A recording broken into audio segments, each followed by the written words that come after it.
Hello, everyone. I'm your digital host, Tatyana White. Welcome back to another episode of the 48 Recap, the one stop shop to catch up on some of the top news stories of the week. We've had many stories happening this week, including new developments in the death of the John Scott Jr. case following his arrest by Decatur police, a follow up on the death of a missing teen who was found dead in her former classmate's home, a new system being put in place in Lauderdale County schools, an exclusive sit down with the widow of a man who was murdered 2 years ago, a look into FBI Director Kash Patel's statements after touring Redstone Arsenal earlier this week, an exclusive interview with the widow of an Arab man who was brutally attacked in Arizona and died, and a look into a story of resilience of a young girl in Moulton overcoming the odds. I hope you all are having a wonderful weekend. Let's get into this weekend's recap. One of our top news stories of the week was out of Decatur. The Alabama Law Enforcement Agency, the FBI, and Madison County Sheriff's Office are investigating after a man died in the hospital after being arrested by Decatur police. John Scott Jr. fell into a coma after Decatur police say he started exhibiting signs of physical distress following his arrest on April 15th. Scott's mother initially called law enforcement to request assistance due to a mental health crisis involving her son. Officers arrived and they said they spent nearly an hour speaking with Scott before clearing the scene without incident. Scott died this week following his coma. A candlelight vigil was held in his honor on Thursday. 48's Nick Ballinger was at the vigil and shares more from the emotional scene. 2 days worth of emotion since the death of John Scott Jr. were poured out in Decatur. Lord, restore Decatur. Restore the Scott family, oh God. Scott, known as LJ to many, died on Tuesday. It followed his arrest by Decatur police last week. Emotions are still very raw for his longtime friend, Curtis Taylor. It's a combination of anger, grief, sadness. It's an emotional roller coaster. The police encounter came after 2 phone calls over Scott experiencing a mental health crisis. He was asking for help because he was having a crisis, and all he wanted was somebody to understand. He was taken to the hospital from the Morgan County Jail where he fell into a coma after officials say he was showing signs of physical distress. If you are against the injustice that's happening in this city, it's time to open up your mouth. Marcus Emerson knew Scott for over a decade. He's very much a community pillar in this community. Without question. And no question, he just wanted, to work together. He wanted to see people love each other and love one another. We as black men, we deserve to die old. We shouldn't have to die young. The pair say they won't stop fighting until justice is served. For everyone that's rallied around this family, don't let it stop. Don't let it stop after the funeral services. Don't let it stop a week after that. Continue to love on this family. Until then, they'll continue to remember their friend. He was a gentle giant. Like LJ be like, come on, man. He put that arm around you, be like, God.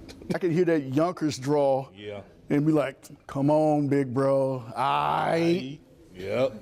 That was his phrase right there. Aight.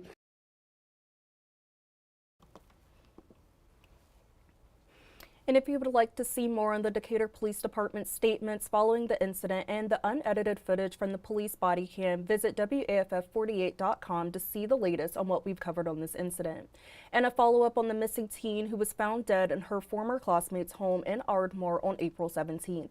18-year-old Ava Bachnia was found dead after her mother realized she was missing. 48's Callie Neese shares more after speaking with Ava's mother about the tragic incident. Ashley Bachnia, Ava Bachnia's mother, told me that Ava was a teacher's pet. She was funny and she loved to crochet. But after a car accident about 2 years ago, Ava began to struggle with addiction. Ashley tells me Ava had been in and out of rehab for fentanyl usage. She says Ava was doing much better and had checked out of rehab just days before she disappeared. Ashley tells me the night before Ava was reported missing, she had an inkling to check on her in her room around midnight. That's when she realized Ava was not there. Ashley says that is when she reached out to Ava's old classmate, Jonathan Etter, and he told her that Ava had been there that night. Ava's body was found in Etter's home not long after Ava's mom reported her missing. He was arrested and is now facing drug and abuse of a corpse charges. He's still in the Limestone County Jail on an $11,000 bond. Ashley told me she called the sheriff's office Thursday afternoon to report her missing, and later that day, deputies came back to tell her the news. They went immediately to his house and they actually came back about 8:30 that night, and I was in shock, disbelief. I don't really have any way to describe it.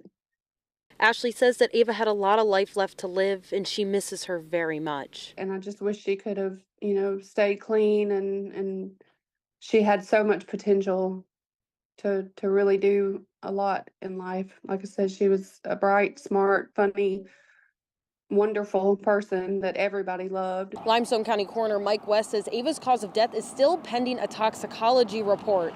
I reached out to Limestone County Sheriff's Office officials to find out if there's any new updates on this investigation, and I am still waiting to hear back.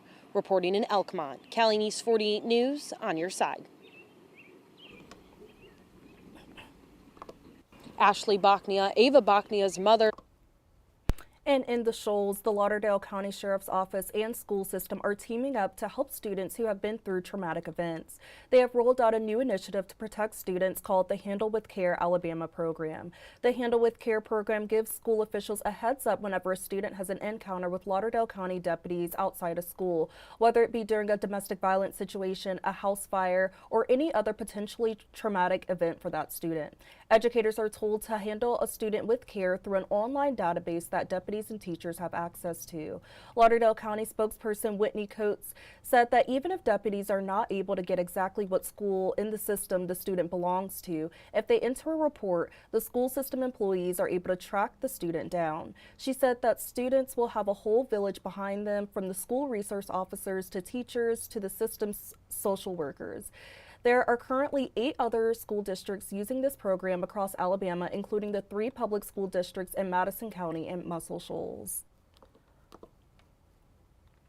And the family of a Huntsville man who was killed while he was sleeping in his apartment 2 years ago is demanding answers. Andrew Gilliam's widow spoke exclusively to WAFF 48 for the first time about the night her husband's life was taken. 48's Faith Delp has more on the story. Robin Gillum was in bed with her husband Andrew when he was shot.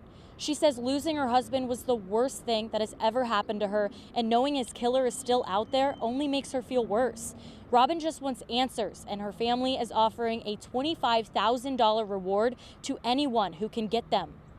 So the last thing I heard him say was call 911. Robin Gillum recalls the day her husband Andrew was murdered. Around 3 a.m. on January 4th, 2023, while they were both sleeping, someone fired several shots at their Sun Lake at Edgewater apartment building.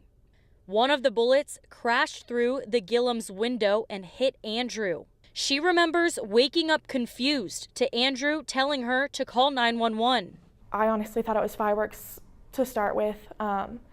So it's been really hard to just deal with that, but ultimately I am thankful that Christ has just been my joy and peace through it.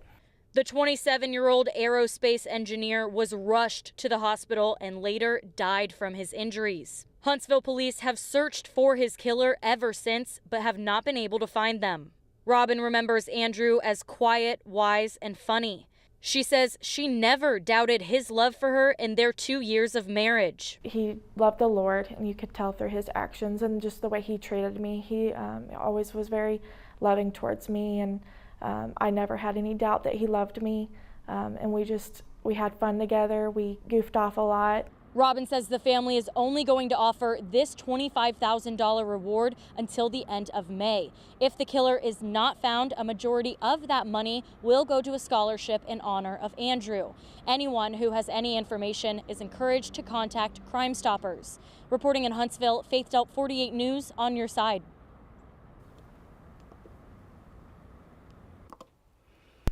FBI Director Kash Patel toured Redstone Arsenal on Wednesday, where he said he will be sending 500 more agency employees before the end of the year. Patel said that Redstone Arsenal is one of the gems in the FBI's crown jewels. He says this is the place for experts to train. He says the capabilities for training and the facilities at the Arsenal are one of a kind. Patel says that Redstone's cyber capabilities are one of the reasons he felt it was so important to move so many full-time employees to the Rocket City. Also, Redstone speaks specifically to cyber capabilities, to terrorism explosive capabilities, and certain capabilities that we just can't replicate anywhere else in the country. And so those are the types of folks we're going to bring down here.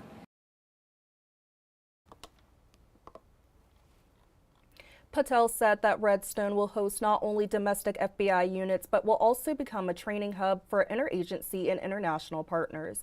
And an online petition has been created in memory of a Marshall County man brutally killed in Arizona. 32-year-old Jacob Couch and his wife, Kristen Couch, were sitting on a bus bench in downtown Tucson when a man later identified as 25-year-old Daniel Michael approached them and yelled at them. Records showed that Jacob Couch said something back to the man, and that's when he hit Jacob Couch in the neck with what his wife said was a machete-type knife. Jacob's family said he had been on life support since the attack until he died on April 10th. 48's Callie Neese spoke with Jacob's widow and shares more on this developing story. Kristen Couch told me she remembers sitting at a streetcar stop and hearing a man behind her. I just heard this guy, he was really loud. He was yelling, but his voice just boom. Couch told me she then turned around to see why the man was talking to them like that. Police say she saw this man, 25-year-old Daniel Michael. Once she saw him, she told Jacob not to say anything else and told the man they were leaving. Jake just bent down to get our stuff, and he just came up behind him, and he waited till he bent down, and he came up behind him and just hit him in the side of the neck. Kristen gave Jacob a blanket to hold his neck to try to stop the bleeding and noticed how weak he was, so she sat him down and propped him up and began putting pressure on his wound. And was holding his neck, and then it fell back, and I saw how deep it was. Some of the people who saw the event helped Kristen call 911. Kristen told me this was just the start of the outpouring support she received from the Tucson community. Someone actually that saw the whole interaction posted in one of the groups, and more people started sharing from down here, which we've had people from back home, helping as well, but we just never thought that people from here would come together and help us like that. Jacob was taken to the hospital where he fought for his life for nearly 2 weeks before sadly passing away. An online petition has been started to build a memorial in honor of Jacob at the streetcar stop where this attack happened. Kristen told me when she saw the petition, she immediately signed it. She said she doesn't want people to forget the man Jacob was. I said this crime isn't forgotten. This isn't just a shooting, that happens every day. A hatchet attack does not happen every day. And we want people to remember that there's a real human behind this. And, he had a life and people that cared about him. We just don't want people to forget. Daniel Michael has been arrested and charged with first-degree murder. Michael is being held on a $1 million bond in Tucson. Couch told me she hopes for a fair trial. Reporting in Arab, Callie Neese, 48 News, on your side.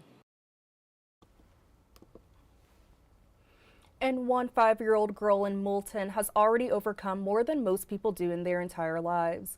Willow Dobbins has beaten the odds twice after surviving cancer and a tragic lawn mowing accident that led to her losing part of her arm. 48 Sarah Grace Kennedy spoke with Willow's parents, and they said she is focused right now on playing softball again.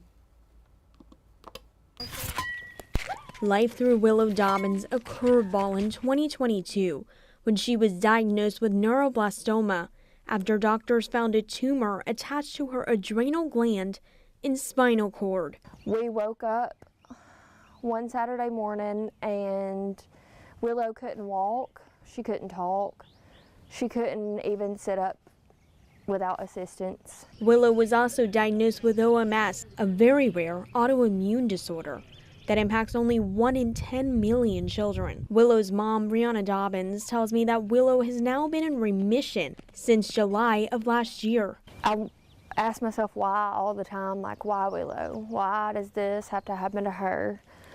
It was very, very hard. I saw every little kid her age just running and playing and, doing things that she should have been doing. And then one morning she just got up and decided it was her time to walk. She just got up and started going, and ever since then she hasn't stopped. Then earlier this month, life hit them with another tragic curveball. Willow was riding on a lawnmower with her mom when their family dog started running next to the lawnmower, trying to jump on it. Willow tried to grab their dog, but instead got struck by the lawnmower and lost her balance and flipped off. I was very afraid after what happened. All I could think about was I had ruined her life. there was no way that she could do the things that she done with one arm. You know, it took us forever just to get her to walk again and be a typical child, and it has helped me so much to know that it didn't slow her down, and it's not going to slow her down. Willow lost her dominant arm in the accident. However, as you can see here, she's already picking up using her left hand. She has her moments. Of course, you know, she wants to know why. She wants to know if it'll come back. She wants her hand back. But as far as her handling it, she's been a trooper. This softball organization at East Lawrence has welcomed Willow back onto the fields with open arms. They even recently held a tournament to raise money to help the family with travel and medical expenses. I was in tears just seeing the amount of people in our community willing to help, willing to do things for our family. Our girl really is loved in the community. To know Willow is to love Willow.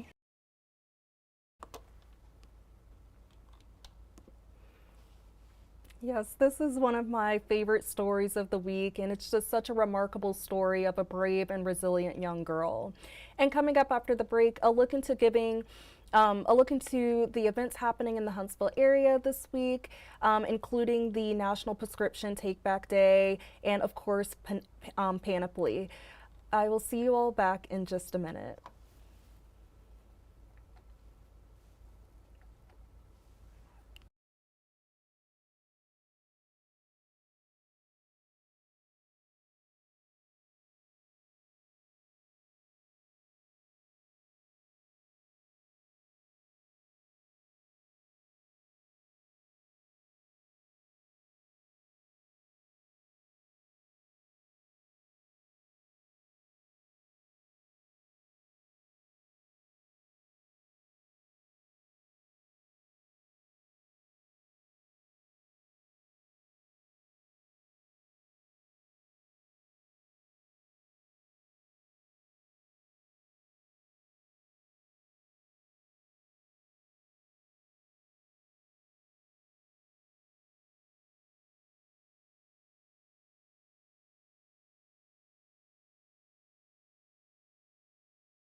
Hello everyone, and welcome back to the 48 recap. A few stories to look out for coming up in our evening newscast. Decatur police arrested two women on Thursday for assault and aggravated child abuse, according to the Morgan County Public Jail and court records. A grand jury indicted Tatyana Leslie and Cassandra Leslie on these charges in August 2024, and they were served the grand jury indictment warrants in September 2024. The pair was booked into the Morgan County Jail on Thursday afternoon, and they are currently being held without bond. Court records show that they will have an Anaya's Law bond hearing on April 30th. And a man known as MAGA Lumberjack was granted an expedited bond reduction hearing for rape charges he's facing in Limestone County, according to public court records. MAGA Lumberjack, whose real name is Dylan Harrington, was charged with first-degree rape, and his trial is scheduled to begin on June 23rd, according to court documents. Circuit Judge Chadwick Wise denied Harrington bond in January for the rape case. According to court documents, Harrington has a bond reduction hearing scheduled for he had a bond reduction hearing scheduled for June 10th, but Judge Wise granted a motion for Harrington to get an expedited bond reduction hearing, which will now be on May 8th. For the time being, Harrington remains in the Limestone County Jail. And there are road closures following a car wreck in DeKalb County, according to the Alabama Law Enforcement Agency. Authorities said a single vehicle crash occurred around 1:30 p.m. today, and it has caused a road closure. All lanes on Alabama 40 near DeKalb County 126 are currently blocked and will be for an undetermined amount of time. Troopers with the Alabama Law Enforcement Agency's Highway Patrol Division are currently on scene investigating and will continue to monitor the situation and provide updates. We will keep you updated right here on WAFF 48 when these lanes reopen. And one of Huntsville's very own is celebrating something major today. Alabama A&M offensive tackle Carson Vinson was the number 141st draft pick in the 5th round of the NFL draft. Vinson is Alabama A&M's first draft pick since 2011 and first offensive player drafted in more than 30 years. Tune into our evening newscast to hear more details on all of these stories. And if you are in the Huntsville area this weekend, there are several fun events happening in the area that you should check out, and I wanted to highlight just a few of those events. Join Arts Huntsville in celebrating Panoply Arts Festival in downtown Huntsville's Big Spring Park this weekend.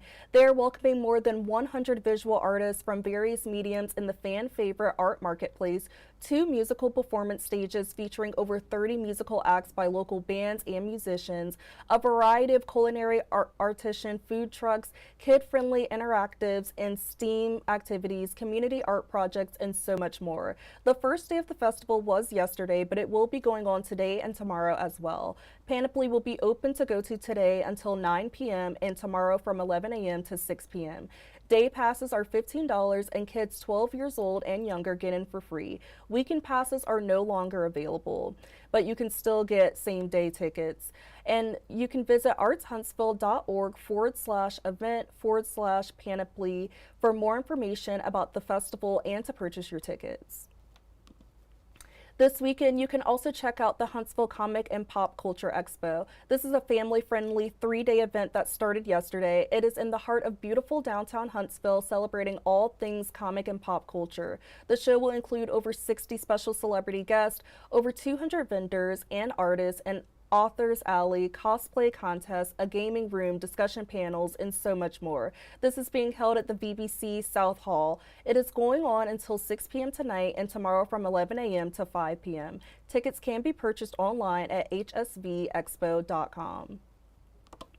And the BBC is also hosting a musical production of Peter Pan this weekend. The high-flying musical has been thrilling audiences of all ages for close to 70 years and is now being brought back to life in a new adaptation by celebrated playwright Larissa Fasthorse, directed by Emmy Award winner Lonnie Price, and choreographed by Lauren Lautaro. The musical will be showing at the BBC Mark C. Smith Concert Hall today at 7:30 p.m. and tomorrow at 1 p.m. and another showing tomorrow at 6:30 p.m. Tickets are available for purchase at the BBC box office and online at Ticketmaster.com. So yeah, there are so many awesome events happening in the city this weekend, even some like Monster Jam and the Rocket City Trash Pandas games. So definitely go out and enjoy as many of these fun events as you can here in Huntsville and the surrounding areas. And today is also National Prescription Drug Take Back Day. This is an opportunity for people to safely dispose of any unused or unwanted medications at a location to help combat the opioid epidemic by keeping medications out of the wrong hands. The Huntsville and surrounding area drop-off locations ended at around 12 p.m. today, but there are still ways to drop off unused and unwanted medications year-round. I had an amazing opportunity to sit down with Chief Operating Officer of Partnership for a Drug-Free Community, Dan Lampert, and the Recovery Resource Hub Coordinator, Catherine Lawson, to talk more about the importance of properly disposing prescription medications. Part of our service to the community is going to be the drug take back event. Yes. That is on Saturday at 3 different locations. And we can provide more information for that, but it's a great partnership with the DEA, the local law enforcement, and so it's critical because the medications that people take, they are chemicals, and many of them can be highly addictive. So, you know, when we're looking at those items getting into the wrong hands, or, you know, just sitting there in your home tempting you to use them inappropriately. But then when they are disposed of inappropriately, it can affect our water systems. It can affect a lot of the things that we, you know, infrastructure-wise, we don't quite think about. Right. Our purifying systems aren't really geared towards substances. So it is good to dispose of those correctly, not introduce that to the sewage or water systems. Right. And so even if people maybe can't make it on Saturday, are like places like pharmacies and stuff always available to take back these medications at all if anybody ever needs to? So probably the most popular location that we work on, and there are places all over, but at 100 Hughes Road, which is down at the Madison, is it the Madison Police Department? HPD. HPD? Correctional complex. Okay. Yeah, so they always, you can always drop off there. Perfect. And that will be one of our locations for this Saturday. This was an incredible interview with Dan and Catherine, and they just shared so many great insights, and they shared so many great things that I did not even realize. And so what they are doing for the community is so helpful and life-changing. And if you were not able to drop off your old or unused medications today, you can visit the website dea.gov/everyday-takeback-day to find a year-round drop-off. And you can find a year-round drop-off location near you if you have any unused medications at any point of the year that you would like to drop off.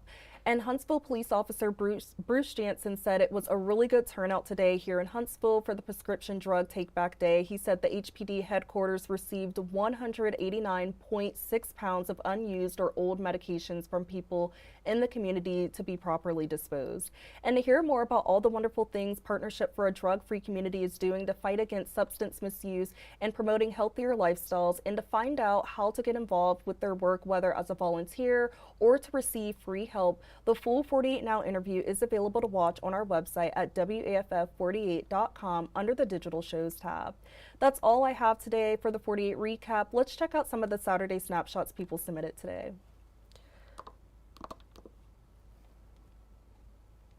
So we have this one photo today from Brandy. So she actually submitted this photo the other day, and it is a picture of the moon in the morning time, and I just thought it was way too beautiful not to share. I definitely had to share it. I'm a huge fan of all things moon and space, so this is such an incredible photo. Thank you so much, Brandy, for submitting this photo for Saturday Snapshots, and I hope you and everyone else have a safe and fun Saturday. That is all I have today for the 48 recap.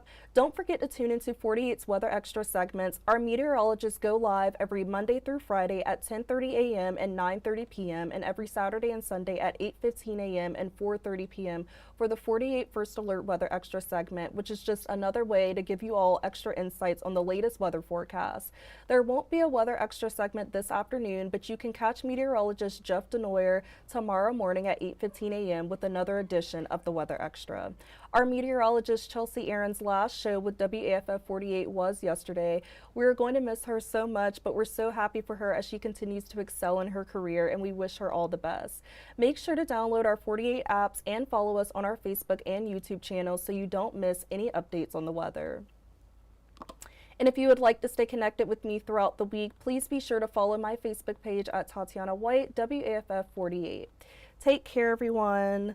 And I hope you all have a safe and fun weekend. If you're in the Huntsville and surrounding areas, there are so many fun events to check out, so definitely go to those if you can. I will see you all back here next Saturday. I hope you all have a great rest of your weekend.